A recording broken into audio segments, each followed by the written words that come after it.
இந்த ஞாயிற்றுக்கிழமையான அந்த கறி மீன் எடுத்தாவே வீட்டில் வேலை வெளுத்து வாங்குது.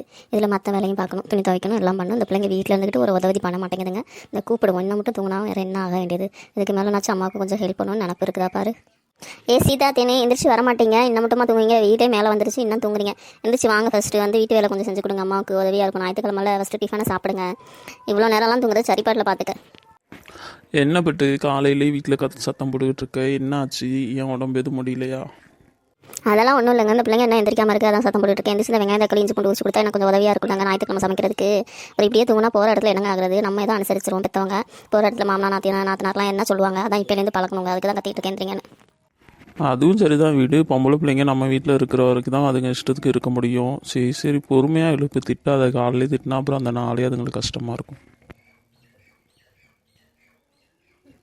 நீங்கள் இப்படி சப்போர்ட் பண்ணுறதாங்க அதுங்களுக்கு இன்னும் துளிர் விட்டு போகுது, மற்றபடி ஒன்றும் இல்லை. நீங்கள் அப்பாவை சில அதை சப்போர்ட் பண்ணிகிட்டே இருக்கீங்க. நான் அம்மா அங்கே கொஞ்சம் கெட்டுப்படியாக போட்டு பிடிக்கிறேன், அவ்வளோதான், பார்த்துக்கோங்க.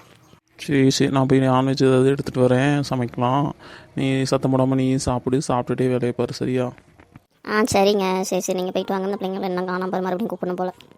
என்னாச்சுங்கம்மா, காலையில் கத்திட்டு இருக்கீங்க, தூங்க கூட விட மாட்டேங்கிறீங்க பார்த்தீங்களா? சனி ஞாயிறில் 10 மணி வரைக்கும் தூங்கி போட்டு தூங்க விட மாட்டேங்கிற. 2 பேரும் எங்கே நாவல காணும், அவளையும் எழுப்பி எடுத்துருவா. வந்து காலைல பல் வலிக்கிட்டு டிஃபன் சாப்பிட்டு கொஞ்சம் நான்வெஜ்லாம் சமைக்கிறதுக்கு ரெடி பண்ணி கூட கொஞ்சம் உதவி பண்ணுங்க. இப்போலேருந்து கற்றுக்கிட்டா தானே போகிற இடத்துல உங்களுக்கு உதவியாக இருக்கும், வேலை செய்ய வரும். வெங்காயம் தக்காளி இஞ்சி பூண்டு இதெல்லாம் உரிச்சு கொடுங்க, வாங்க. இல்லை நான் போய் அவளே எழுப்பிட்டு வரேன். நான் மட்டும் எப்படி செய்ய முடியும்? அவளும் தானே சேர்ந்து செய்யணும், அவளும் தானே எல்லாத்தையும் கற்றுக்கணும். என்னது அந்த பொண்ணுக்கும் கற்று தரணும்னு ஏதோ சொல்லிட்டு இருக்கு பாப்பா? என்னாச்சுக்கா? எதுவும் ட்ரைனிங் ஏதாவது புதுசாக எதுவும் கற்று தரீங்களா பிள்ளைங்களுக்கு? அட நீ வேற சரசு, ஒன்றும் இல்லை. இந்த ஞாயிற்றுக்கிழமைக்கு உதவி பண்ணுங்க, வெங்காயம் தக்காளி வச்சு கொடுங்க, இஞ்சி பூண்டு உரிச்சு கொடுங்க. அப்போ தான் நீங்கள் போகிற இடத்துல உங்களுக்கு உதவியாக இருக்கும்னு சொன்னேன். அதை தான் நான் மட்டும் எப்படி செய்வேன், அவளையும் போய் இழுத்துட்டு வரேன். இப்போ போட்டி போட்டுட்டு இருக்கா, காலையில் எந்திரிச்சதே 10 மணி பார்த்துக்க சரசு. விடுங்கக்கா, அம்மா வீட்டில் தானே பிள்ளைங்க இப்பெல்லாம் இருக்க முடியும். இந்த பையனை பாருங்கள், அம்மா வீட்டில் நல்லா ஜாலியாக தான் இருந்தேன். இங்கே வந்து இருக்க முடியுதா? காலையில் இந்த டிஃபன் செய்யணும், மதியம் சாப்பாடு செய்யணும், குழம்பு வைக்கணும், பொரியல் வைக்கணும், நைட்டு மறுபடியும் டிஃபன் செய்யணும், இதில் பாத்திரம் விளக்கணும் 2 நேரத்துக்கு, அப்புறம் 2 நேரம் டீ போடணும், அப்புறம் துணி தைக்கணும். சொல்லும் போது எவ்வளோ மூச்சு வாங்குது பார்த்துக்கோங்க. இப்போ கல்யாணம்லாம் ஆகிட்டா வீட்டு வேலை எல்லாத்தையும் செஞ்சு தானே ஆகணும் சரசு. இதில் ஆஃபீஸ் வேலை போனாலும் எல்லாரும் செஞ்சு தானே ஆகணும். இது எல்லா வீட்லையும் எல்லா பொண்ணுங்களுக்கும் இருக்கிற வழக்கம் தானே. அதுதான் இந்த பிள்ளைங்களை இப்போவே பழக்கிறேன். கொஞ்சம் கொஞ்சமாக வேலை செஞ்சால் தானே போகிற இடத்துல உடம்பு வழங்கும். அதுவும் என்னமோ உண்மை தான் பாப்பா. நானும் எங்கள் அம்மா வீட்டில் நல்லா ஜாலியாக தூங்கி இருந்துச்சு, சாப்பாட்டில் கை வச்சுட்டு தான் இருந்தேன். ஆனால் இங்கே வந்து என்னால் சுத்தமாக முடியல பார்த்துக்கு. ஏதோ இப்போ தான் கொஞ்சம் கொஞ்சமாக வேலையை கற்றுக்கிட்டு செய்ய ஆரம்பிச்சிருக்கேன். அப்பப்போ வந்து உங்கள் அம்மாட்டையும் நான் ஏதாவது டிப்ஸ் கேட்கவும் அதை கேட்கவும் அப்பப்போ குழம்பு ரசம் ஒன்று வாங்கிட்டும் போகிறேன். இப்படி தான் ஏங்க தான் ஓடுது. அதான் அம்மா வந்து உன்ட்ட சொல்கிறாங்க போல, நீ எதுவும் தப்பாக எடுத்துக்காத, போய் சரிங்க சரசக்கா, நீங்கள் சொல்கிறது சரியாக தான் இருக்கும். சரி சரி, நம்ம வேலை செய்கிறோம். கொஞ்சம் அசந்து தூங்கிட்டோம். ஞாயிற்றுக்கிழமை எல்லா வெளியே லேட்டாக எழுந்திரிக்கிற கதை தானே. அது போல தான்க்கா, வேறு ஒன்றும் இல்லை. இந்த போய் நான் அவளையும் இழுத்துட்டு வரேன், வந்து டிஃபன் சாப்பிட்டுட்டு வேலையை செய்வோம். சொல்லு சரசு, காலையில் வீட்டு பக்கம் வந்திருக்க, காலையில் டிஃபன்லாம் செஞ்சு வச்சிட்டியா? மதியத்துக்கு வேறு ரெடி பண்ணுமே ஜாமாலாம். நான்வெஜ் எப்படி எடுப்பாங்க உங்கள் வீட்லையும்? எல்லாம் ரெடி பண்ணிட்டியா? இங்கே வந்திருக்க, கதை பேச கூட நேரம் இல்லையா 2 பேத்துக்கும்? எங்கக்கா கதை பேச நேரம் இருக்குது? காலையிலே ஒரு பெரிய கலவரமே ஆச்சு. அதை உங்கள்கிட்ட சொல்லிட்டு அப்படியே உங்கள்கிட்ட இஞ்சி இருந்தால் கொஞ்சம் வாங்கிட்டு போகலாம். இந்த இஞ்சி விலை எனக்கு அவ்வளோ விற்கிது, 1 கிலோ 50 ரூபாங்கிறாங்க. சரி, உங்கள்கிட்ட எப்படி நீங்கள் உண்டனா வாங்கி வச்சிருப்பீங்களே, வாங்கிட்டு போகலாம். என் வீட்டுக்கார் கடைக்கு போனாருக்கா, சொல்ல மறந்துட்டேன். இதுக்கப்புறம் சொல்லி அவர் வந்து வாங்கிட்டு மறுபடியும் வந்து செய்கிறதுக்குள்ள மணி ஆயிரம் பார்த்துக்கங்க. அதான் இன்றைக்கி உங்கள்கிட்ட வாங்கிட்டு இன்னும் 2 நாள் கழிச்சு அவரை வாங்கிட்டு வர சொல்லிட்டு அதை வந்து உங்கள்கிட்ட கொடுத்துறேன்க்கா. அதுக்கு தான் வந்த மெயினாக. சரி சரி, இஞ்சி தானே இந்த வீட்டில் இருக்கிற எடுத்து தரேன், அது ஒன்றும் பிரச்சனை இல்லை. என்னாச்சு காலையில் கலவரங்கிற? என் காலையில் சண்டை அவனுக்கும் மாமியாக இருக்கும். சண்டையில் ஒன்றும் இல்லைக்கா, வழக்கம் போல என் வீட்டுக்காரி என்ன எடுத்துகிட்டு வரும், கறியா மீனா இல்லை கறியில் சிக்கனா மட்டனான்னு என்கிட்ட கேட்டுட்டு இருந்தாரு. சரி, கேட்டுட்டு தானே போனார். இதில் என்ன சண்டை வந்திருக்க போது 2 பேத்துக்கும்? என்கிட்ட கேட்டதுக்கப்புறம் வழக்கம் போல அவங்க அம்மாட்ட என்னம்மா வேணும், இது போல் கறி எடுக்கலான்னு இருக்கு, என்ன கறி உங்களுக்கு என்ன வாங்கிட்டு வரட்டும் அப்படின்னு கேட்டாருக்கா. அந்த அம்மா என்ன ஒரே போட போட்டுச்சு, எனக்கு மட்டன் தான் வேணும், வேறு எதுவும் எனக்கு எடுக்காத, மட்டன் தான் சாப்பிடும் போல இருக்குது அப்படின்ட்டாங்கக்கா. ஏதோ வயசானங்க ஆசைப்பட்டு கேட்குறாங்க, அப்போ அதை எடுத்துகிட்டு வந்து சமைச்சு கொடுக்க வேண்டியதானே. இதில் என்ன பிரச்சனை உனக்கு? பிரச்சனைலாம் ஒன்றும் இல்லைக்கா, அவங்களுக்கு ஏற்கனவே சுகர் ப்ரெஷரு அது இதுன்னு இருக்குக்கா. இல்லை மட்டன் அடிக்கடி சேர்த்துக்கிட்டா உங்களுக்கு தெரியும் என்ன ஆகணும், உடம்பு அப்படியே பாதிக்குங்க. அவங்க வயசுக்கு இதெல்லாம் சரிப்படுமாக்கா. அதனால தான் நான் என்ன பண்ணுவேன், வாரத்துக்கு மாதத்தில் 1 வாரம் மட்டும் மட்டன், அப்புறம் இன்னொரு வாரம் வந்து சிக்கன், அப்புறம் மீன், இப்படி மாற்றி மாற்றி எடுக்க சொல்கிறதுக்கா. அவங்க என்னன்னா இன்றைக்கி மட்டனே வேணுங்கிறாங்கக்கா. ஒரு 3 நாளைக்கு முன்னாடி தான் ஃபங்க்ஷன்லாம் போனாங்க, அங்கேயும் மட்டன் பிரியாணி தான் சாப்பிட்டேங்கிறாங்க. ஆனால் இன்றைக்குமே வீட்டில் எனக்கு மட்டன் வேணும், அவங்க மட்டன் பிரியாணி வேணும்னு நிற்கிறாங்கக்கா. மட்டன் வேணும்னு சொன்னதெல்லாம் ஓகே தான், ஆனால் மட்டன் பிரியாணி வேணுங்கிறது தான் கொஞ்சம் இதாக இருக்குது. சரி, ஏதோ நீ நல்லா செய்வேன்னு எதுவும் கேட்டிருப்பாங்க போல். நான் எப்படி சமைப்பேன்னு உங்களுக்கு தெரியாதாக்கா? நான் நல்லா செய்வேன். ஏதோ எனக்கு தெரிஞ்சதை போட்டு குக்கருங்க எல்லாத்தையும் கலந்து விட்டு அது பாட்டுக்கு குடிசல் வந்தானே இறக்கி வைக்கிறேன்.